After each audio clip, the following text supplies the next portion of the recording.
Okay, sorry, I had to make sure you guys were paying attention. I'm going to see, hopefully this works and hopefully that you can see this. Now, basically what we've been talking about is to have an equation, you have to have an equal sign. So no matter what, you have an equal sign. And this is so important because this equal sign is what gives you two different sides. Two different sides. Now, something will be on this side, so let's pretend like that's z minus 3. And whatever z minus 3 is, that has to equal whatever is over here. So I'm given 13. Now, hopefully you talked about and kind of realize what it means to balance out an equation. Basically, if I do the same thing to both sides, that's going to balance out my equation no matter what. If I add a 1 here and I add a 1 here, well, that will still be the same thing. That balanced out my equation. If I, let's say, take away 2 here and take away 2 here, that's still going to balance out my equation. That gives me an equivalent equation. Now, is that going to help me solve my equation? No, that really didn't do anything. We have to be strategic with how we're solving our equations. So to solve an equation, we talked about this thing of you can undo certain operations. Now, to undo an operation, you can do the inverse operation. So that is so important. Your inverses, your inverse operation. Now, inverses, you can only do inverses with each other. In our inverses, if I have something that's being multiplied, the inverse of multiplication is division. So I can use both of these together to undo each other, which we're going to do examples of. And the other one is if I add something, the inverse is subtraction. Remember, inverse means opposite. So the opposite of subtraction is addition. The opposite of division is multiplication. These are inverses. I can only use these with each other. So my goal, what is my goal? Well, hopefully in your notes you have your goal is to get your variable alone on one side. So right now, if I'm looking at this equation right here, and I want to solve this equation, I'm thinking, where's my variable? Well, my variable is z. Is z alone? No. Right now, there's a 3 being subtracted from z. So if I want to get rid of this minus 3, I can undo that with its inverse. The inverse of subtraction is addition.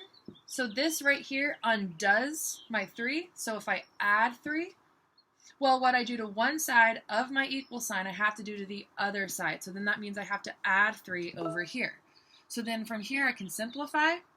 Well, a minus 3 and a positive 3, that cancels each other out and equals 0.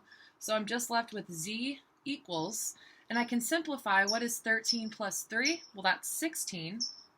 So z has to equal 16. Again, I know some of you can do this in your head, but that's sort of the process that I want you to think about. So here's another example. This is review of using addition and subtraction. If I have something like b plus 7 plus 12 equals 30, okay, well I say, where is my variable? Here's my variable. I'm solving for b. Now, first, is there anything that I can simplify? Throw back, remember combining like terms. I want to combine my like terms. Well, here I see I have two whole numbers. I have a positive 7 and a positive or plus 12. So what is 7 plus 12? Well, that's going to give me a positive 19. So now I bring everything else down, and I have b plus 19 equals 30. So is b alone on one side? No. What is being done to b? 19 is being added to b. What is the opposite? What is the inverse of addition? Subtraction. So I can undo positive 19 or plus 19 by subtracting 19. That will undo itself. But what I do to one side, I have to do to the other side of my equal sign. So now I simplify. I'm going to just always be consistent and carry down my equal sign. I'm left with b, a positive 19 and a negative 19, plus and minus, this cancels out. 30 minus 19, well, I know 30 minus 20 is 10, add one more, that's going to be 11. So b equals 11. And you can always plug this back in and say, okay, if b is 11, I can cancel out b, plug in 11, and say, does 11 plus 7 plus 12 equal 30? Yes, it does. All right, so go ahead and do this one on your own. V minus 7 equals 9 plus 12. So if I were you, I would just pause this video and solve this. Okay, so I'm going to go through it pretty quickly. Hopefully you got this right answer. V is my variable, so I'll add 7 and I'll add 7. You also could have combined this first. I'm just taking care of my variable first. So I'm left with V equals, well, 9 plus 12, that's 21. 21 plus 7 is 28. So V equals 28. Hopefully you got that answer. Thumbs up if you got that answer. Oh, look at all those beautiful thumbs that I can see. All right, and let's move on. Last one for this. Actually, we'll do 2 more. If ever you see a shape, can you hear my dogs barking in the background? I'm going to try to put them in my next video. Okay, so if I have a shape like this, and I'm given, this side is 34, this side is also 34, this side is 16, and this is x. Can I solve for x? No, I'm missing one thing. What am I missing? Oh, I'm missing my perimeter. I'm sorry. Or I guess you could say you're missing some sort of total information. So if I knew that my total perimeter equaled 132, well, now I know that all of these sides added up together would have to equal 132. Because my perimeter is going to equal x plus 34 plus 16 plus 34, and that equals my perimeter. Well, my perimeter is 132, so I can just substitute in 132 for p, and now I can do my addition. So I can think, well, 4 plus 4 is 8, 3 plus 3 is 6, so I've simplified this to x plus 16 plus 68 equals 132. I can say 8 plus 6 is 14. Okay, so this turns into 2. 2 plus 6 is 8. So I get 84. So x plus 84 equals 132. All I've done is simplify my equation so I can now solve it. I want to solve for x. Right now, an 84 is being added to x, so I can undo that by subtracting, 84. And what I do to one side, I must do to the other. So if I do 132 minus 84, 12 minus 4 is 8. This becomes 2. Oh, I have to borrow again. 12 minus 8 is going to be 4. So my answer, I'm left with x equals 48. X equals 48. And I can always plug that back in to check and make sure.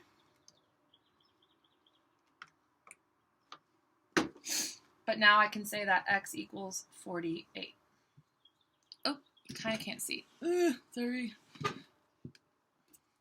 All right, now this one I want you to try to find my error. So what did I do wrong? I want you to try to find my error. 3x equals 10. I'm going to come along and say, oh, I love solving equations. I'm going to solve this. What is my error? What did I do wrong? I wish you were here to tell me because you guys always say brilliant stuff. Well, now that you've thought about it, my error is I can't, 3 is being multiplied by x. X is being multiplied by 3. Can I undo that? Is the inverse subtraction? No. I cannot just subtract 3 when this is multiplication. Instead of subtraction, I have to do what operation? Division. So I'd have to, instead of subtraction, I have to divide it by 3. Divide both sides by 3. So that is an error there. You cannot, remember, multiplication and division can only be used with each other, and if something's being added, you can only undo it by subtraction, and vice versa. So those are my inverses that I can only use with each other. Okay, so now I really want to focus. If there's any part or portion that you're paying attention to, it's now. I really want to go over some multiplication and subtraction problems that we haven't together yet. So as a review, if I have something like s over 10 equals 7, well, I think I want to solve for s. What is being done to s right now? Well, this tells me s is being divided by 10. Remember, fractions are division. S divided by 10, so if I multiply by a 10, that will cancel out, so then I multiply by a 10 over on this side. So 10 divided by 10 is just 1. So instead of now getting 0, I really just get 1s. But as you guys know, do I have to write 1s? No. Remember, that little 1 is kind of like a ghost. It's always hanging out there. So all I have to say is s. So I got s alone on one side, but I have to finish my equation. So s equals 7 times 10. Well, 7 times 10 is 70. So I know that s has to equal 70. And I can plug this back in and think, is 70 divided by 10 7? Yes. So I know that I solved that correct. All right, let's do this. Oh, geez. Hold on. How are we all doing today? Okay. Video making is not my skill. Okay. Okay, so if I had something like 6 is equal to t over 5, well, I want to identify which one is my variable.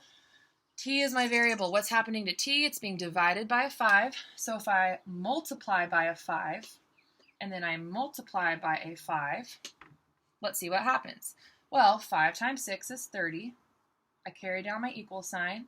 Now, this technically can be written as t over 5.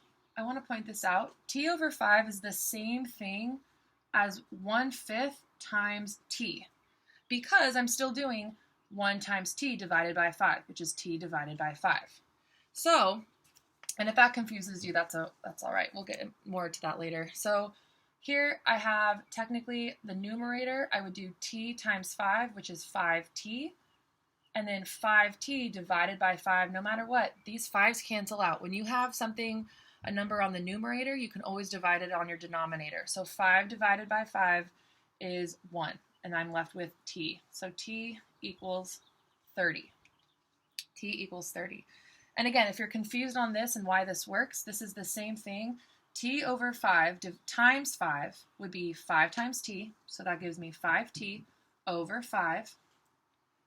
And so here I'm left with 5 divided by 5 is 1, and then t is a different term, so I just leave it 1t, which is the same thing as that equals t. So that's why this is the proper step. When I see my variables being divided by a 5, I can multiply by a 5, and that will undo itself.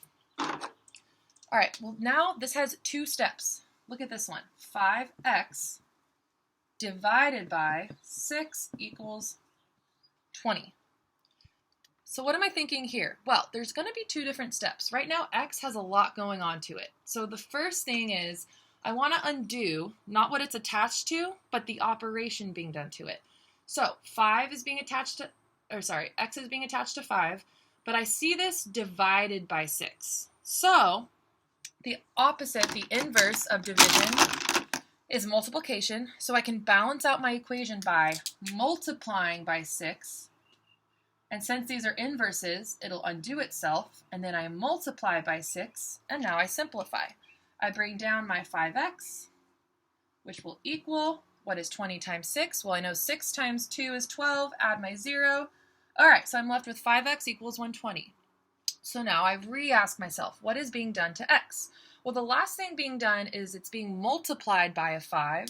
So if I do the inverse of multiplication, that's division. So I divide by a 5, and then I have to do it on my other side, divide by a 5. Well, 5 divided by 5 is just 1, so I'm left with x equals, and 120 divided by 5. Well, I can think 100 divided by 5 is 20. 20 divided by 5 is 4, so I get x equals 24. So just break it down step by step, start undoing. It's really just a bunch of, I love these, it's kind of like a game. You just kind of keep undoing things until you're solving for that missing variable.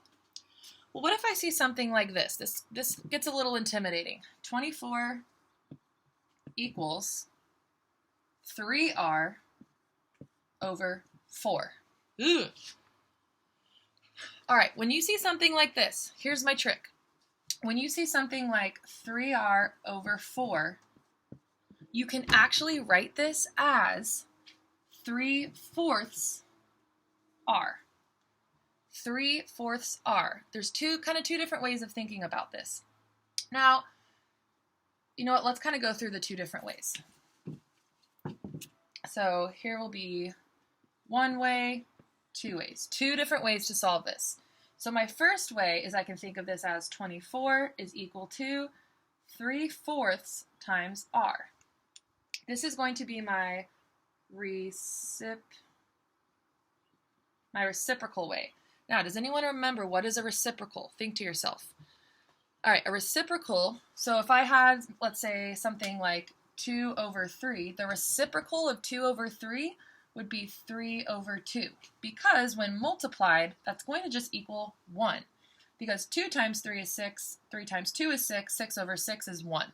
So remember, a reciprocal will always, when multiplied, equal just 1. So if I have 3/4, what can I multiply 3/4 by to just leave me with 1r? I can multiply by the reciprocal. So the reciprocal of 3 over 4 is going to be 4 over 3. So I can multiply this side by 4 over 3. Oh, and let me write this a little bit bigger. I apologize. Sorry. So I have 24 equals 3/4 r. And so if I multiply this side by 4 over 3, and multiply this side by 4 over 3, let's see what I get. Well, 4 times 3 is 12, 3 times 4 is 12, 12 over 12 is just 1, so that's going to cancel out. It just equals 1, so I'm left with just r. Yay, so now I have r alone on one side, but I have to solve over here. Now, whenever I have a fraction multiplied by a whole number, I just multiply the numerators, and then I divide, so I can think 24 times 4, and for the sake of time, that equals 96, so I get 96 over 3, and if I do 96 divided by 3 over 3, that's going to equal 32. So I get r is equal to 32. Now let's look at the other way of thinking about this problem, but you'll get the same answer. So the other way is kind of the way of, you can think of undoing. So I have 24, let's kind of separate this. 24 is equal to 3r divided by 4 over 4. So I can think right now, what is happening to my r? Well, the first thing is it's being, even though it's attached to 3, it's being divided by a 4. So let's just undo my 4 first. So I can multiply by a 4, multiply by a 4. Now these 4's will cancel out, so this leaves me with 3r is equal to 4 times 24. Oh look, this is technically what we did over here. 4 times 24 is 96, so I'm left with 96 equals 3r. So now I think what's happening to 3, it's being multiplied by an r, so I'm going to divide, sorry, r is being multiplied by a 3, so I'm going to divide by a 3, divide by a 3. Do you see how this is the same step? So multiplying by the reciprocal is the same thing as undoing it step by step. So I'm left with 3 divided by 3, cancels out, I'm left with r. R equals 96 divided by 3, same thing, it's going to equal 32.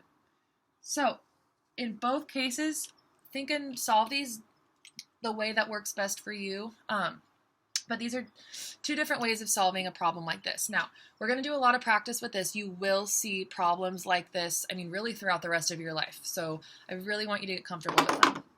So how about you try one more actually on your own? That's like this. All right, let's try this one. 2c over 15 equals, 8.8. 8 and 8/10. All right, go ahead and try this on your own now. All right, so I'm going to share the answer. Hopefully you had some time to try it on your own. So the way I'm going to solve it is I'm going to multiply by my reciprocal. So I know that 2 times c divided by 15 is the same thing as 2 over 15c equals 8.8. Now I know that I can multiply 2 over 15 by its reciprocal to make it cancel out. So 2 over 15 times 15 over 2. So then I'll do that to this side times 15 over 2. So I know this will cancel out. I'm left with c. And so now I'm just going to use a calculator for the sake of time. 8.8 times 15. 8.8 times 15. Well, this is going to equal 132. 132, but still divided by 2. So if I divide that by 2, c is going to equal 66. C is going to equal 66. Raise your hand if you got that one correct. Miss you guys. So C would equal 66. All right, let's do one more. You guys are doing great. I know this is kind of a long video, but you need this practice. One more. I have, let's try this one. 7x divided by 12 equals 4.2. All right, try this one on your own. So pause the video, and then you can unpause it to check. All right, so let's see. Let's go ahead. So the first thing I want to do, I have 7x. It's being divided by a 12, so I can multiply by 12, multiply by 12. And sorry if that might be a little bit misleading, because I know we have an x, and that multiplication sign is used for x. So I'm left with, this will cancel out. 7x equals, well, 4.2 times 12. 4.2 times 12 is 50.4. And so my last step is x is being multiplied by a 7, so I have to do what operation to undo it? Divide. So I divide by a 7, divide by a 7. 7 divided by 7 is just 1. X equals whatever 50.4 divided by 7 is, which is 7.2. So your answer should have been 7.2. All right, so that was it for Tuesday's lesson on Miss Brown's show. I hope you guys are well. Please email me, reach out to me, even if you just want to say hi. I love hearing from you guys and checking in. Let me know if you have any questions. I'm always available to do sessions like this with you on video chat, so please Google Hangout me. We can do a Zoom session, anything. I'd love to help you. Bye.